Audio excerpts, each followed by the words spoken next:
Brace yourself for one of the boldest insurance scams Judge Linda had ever encountered in her 25 years on the bench. Megan Whitstone entered the courtroom wearing a spotless neck brace, leaning dramatically on a wooden cane, her face twisted in carefully rehearsed pain as she prepared to demand $50,000 from her former employer for what she claimed was a devastating workplace injury. In her mind, the case was airtight. She arrived armed with medical notes from 3 separate doctors, prescriptions for strong painkillers, months of physical therapy records, and a performance convincing enough to fool almost anyone. Megan truly believed she was about to walk away with the biggest payout of her life from a struggling business owner who didn't have the resources to fight back. What she didn't know was that Judge Linda had spent the entire previous night preparing a trap so precise and so devastating that it would destroy Megan's fraud in front of millions of viewers. Hidden quietly in the back row of the courtroom sat a silver-haired man in his 60s, dressed in an expensive tailored suit with a leather medical bag resting beside him. A thick folder sat on his lap.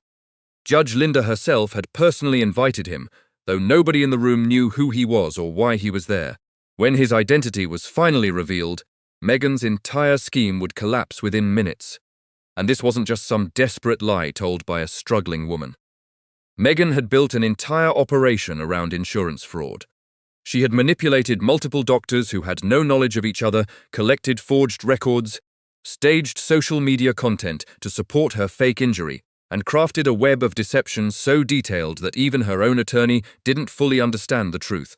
This wasn't her first scam either. Years earlier, Megan had filed a fake slip-and-fall claim against a grocery store. Security footage later proved the accident never happened, but the insurance company still paid her $15,000 to avoid a legal battle. Later, she collected another settlement after exaggerating injuries from a minor parking lot accident she herself had caused. Over time, she learned something dangerous. Insurance companies often preferred paying suspicious claims instead of spending money fighting them. By age 47, she believed she had mastered the system. The case against Michael Anderson was her biggest attempt yet. Megan claimed she suffered catastrophic injuries while lifting a box of office supplies at Anderson's accounting firm, where she had worked for 6 years as office manager. According to her lawsuit, the box caused permanent damage to her neck, spine, and shoulder, leaving her unable to work or live normally ever again.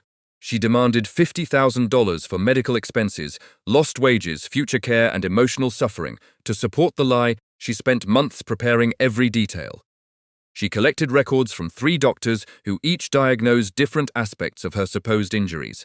She obtained prescriptions for opioids, muscle relaxers, and pain medication.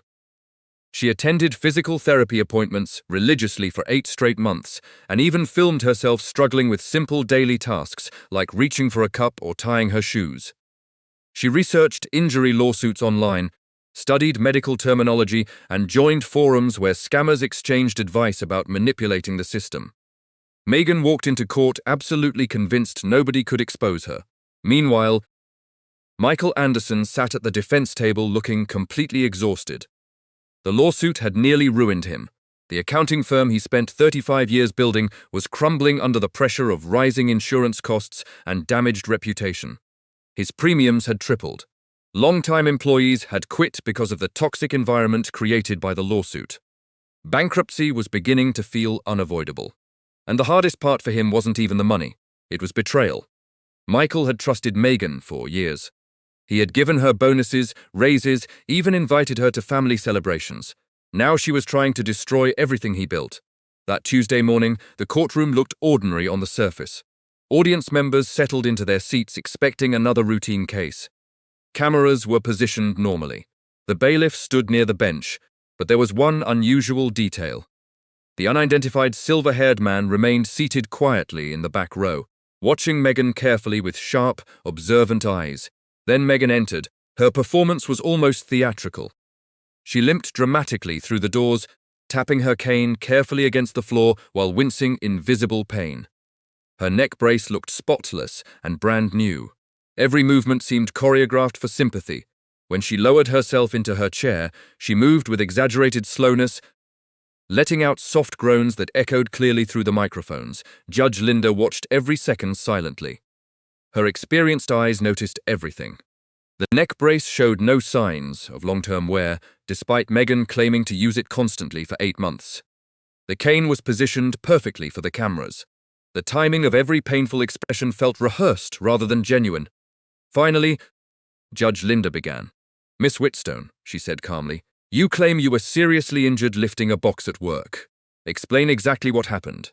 Megan launched immediately into her prepared story. "Your Honor, on March 15th, I was asked to lift a very heavy box from the storage room. The moment I picked it up, I felt something snap in my neck and back. The pain was unbearable."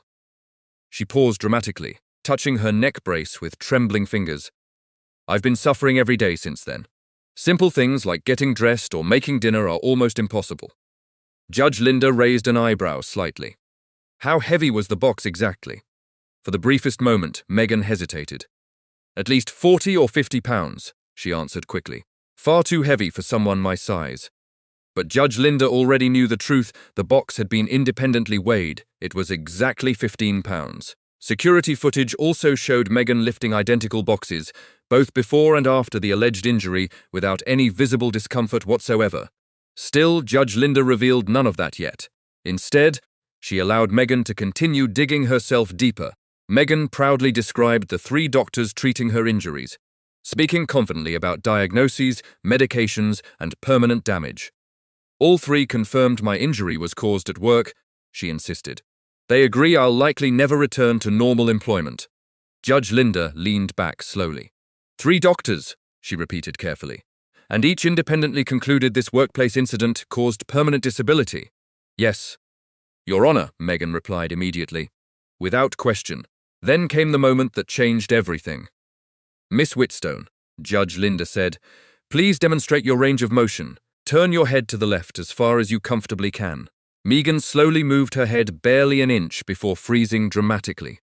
"I can't," she moaned. "The pain is unbearable."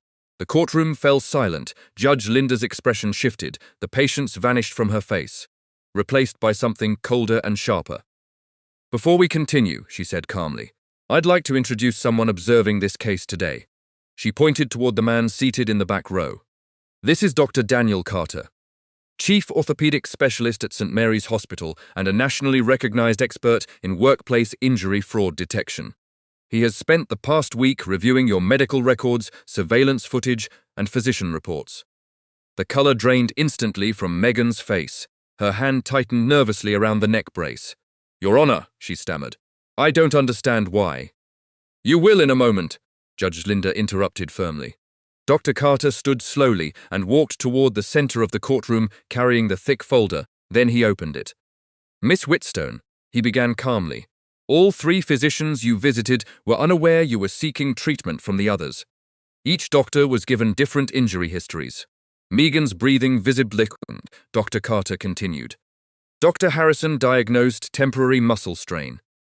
Dr. Davidson documented age-related degenerative changes completely unrelated to trauma. Dr. Khan specifically noted inconsistencies in your reported pain symptoms." The courtroom grew silent. Then came the devastating blow. Dr. Carter pressed a button on a remote control. Security footage appeared on the courtroom monitor. The video showed Megan carrying heavy grocery bags into her apartment days after claiming permanent disability. Another clip showed her lifting furniture into a pickup truck. In one recording, she was seen unloading cases of bottled water effortlessly with full neck movement and no cane. Gasps spread through the courtroom. Megan's face turned ghost white. But Judge Linda wasn't finished. Dr. Carter revealed social media photographs Megan had forgotten to hide. Pictures showed her dancing at a birthday party, riding amusement park attractions, and participating in a weekend hiking trip during the same period she claimed severe immobility. Every image carried timestamps, every lie unraveled in real time. Megan's attorney looked horrified. I wasn't aware of any of this," he whispered. Judge Linda's voice cut through the silence like steel. "Miss Whitstone, this court has now seen evidence that directly contradicts your testimony, your medical claims, and your lawsuit." Megan tried speaking, but no words came out. Her confident performance had completely collapsed. Then Dr. Carter delivered the final blow. "The neck brace she is wearing today," he said calmly, "is medically incorrect for the injury she claims to have. In fact, prolonged use of this specific brace would worsen the exact condition she alleges. The courtroom erupted into stunned murmurs. Judge Linda folded her hands. "For 8 months," she said coldly, "you attempted to destroy an innocent man's business through fraud, deception, and fabricated medical claims." Michael Anderson sat frozen in disbelief. Judge Linda continued, "You manipulated doctors, abused the legal system, and lied repeatedly under oath. This wasn't confusion or exaggeration. This was calculated fraud." Tears finally filled Megan's eyes, but nobody in the courtroom believed them anymore. Judge Linda turned toward the bailiff. "I am dismissing this lawsuit with prejudice effective immediately. Furthermore, I am referring this matter to the District Attorney's Office for potential criminal prosecution regarding insurance fraud, falsified documentation, and perjury." Megan's shoulders collapsed completely. The woman who had entered the courtroom with arrogant confidence now sat shattered and exposed before millions. Judge Linda looked directly at her one final time. "You thought you were smarter than the system," she said quietly. "But lies always collapse under the weight of truth." The footage from that courtroom exploded across the internet within hours. Millions watched the exact moment Megan's fake injury unraveled in front of national television audiences. Legal experts praised Judge Linda's preparation. Medical professionals applauded Dr. Carter's analysis. Viewers everywhere celebrated seeing a scammer finally held accountable. As for Michael Anderson, the dismissal saved his business from financial ruin. And Megan Whitstone became a warning to every fraudster who believed deception could outsmart justice.